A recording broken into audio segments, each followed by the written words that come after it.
नगीना के सांसद चंद्रशेखर आजाद ने एक बहुत बड़ी बात कही, जबरदस्त बात कही। उन्होंने कहा कि सोया हुआ समाज कभी शासक नहीं बन सकता, टुकड़ों में बटा हुआ समाज कभी हुक्मरान नहीं बन सकता।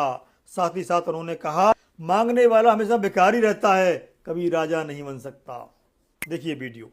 सोया हुआ समाज कभी शासक नहीं बन सकता, टुकड़ों में बटा हुआ समाज कभी हुक्मरान नहीं बन सकता, और मांगने वाला हमेशा भिखारी होता है, राजा नहीं होता। ये बात जब तक आपकी समझ में नहीं आएगी तब तक आपको इस देश में कुछ नहीं मिलेगा।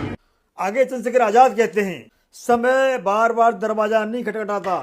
सोचिए बाबा साहब के बारे में, उन्होंने आंदोलन नहीं किया होता, क्या तुम्हें अधिकार मिले होते? ऐसा नहीं है। जो आप अधिकार के लिए नहीं लड़ेंगे, दूसरे तुम्हारे अधिकार कुचलने के लिए लड़ने को तैयार हैं, आंदोलन करने के लिए तैयार हैं। इसलिए तुम्हें अभी 10% भी सफलता नहीं मिली, आंदोलन जारी रखने होंगे। समय बार बार दरवाजा नहीं खटखटाता। एक बाबा साहब आए, अपना पूरा जीवन संघर्ष करके चले गए। दोबारा हम सब मिलके बाबा साहब को वापस नहीं ला सकते। अगर बाबा साहब भी हार के बैठ जाते, भाई उनको हराने का, उनको तोड़ने का, उनको रोकने का प्रयास में कोई कमी हुई है क्या? कितने अपमान के घूंट पिए, 4-4 बच्चे कुर्बान कर दिए।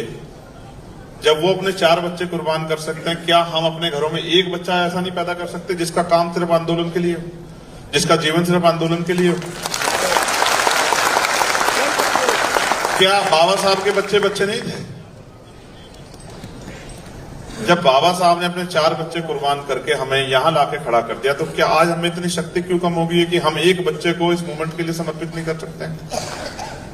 भाई देखो, सीधी बात यह है, अगर इस देश में आंदोलन चलाना क्यों जरूरी है, इसका उदाहरण आप समझिए। आंदोलन चलाया बाबा साहब अम्बेडकर ने तो अधिकार मिले, आंदोलन चलाया फूले साहब ने तो अधिकार मिले, आंदोलन चलाया साहू जी महाराज ने तो अधिकार मिले, आंदोलन चलाया काशीराम साहब ने तो अधिकार मिले। और अगर आप ये समझते हो आपका जीवन खुशहाल हो गया, रोटी कपड़ा मकान और तमाम तरह के रोजगार और स्वाभिमान सम्मान का जीवन आपको मिल गया है और अब आपको कुछ चाहिए नहीं, तो आंदोलन मत चलाओ।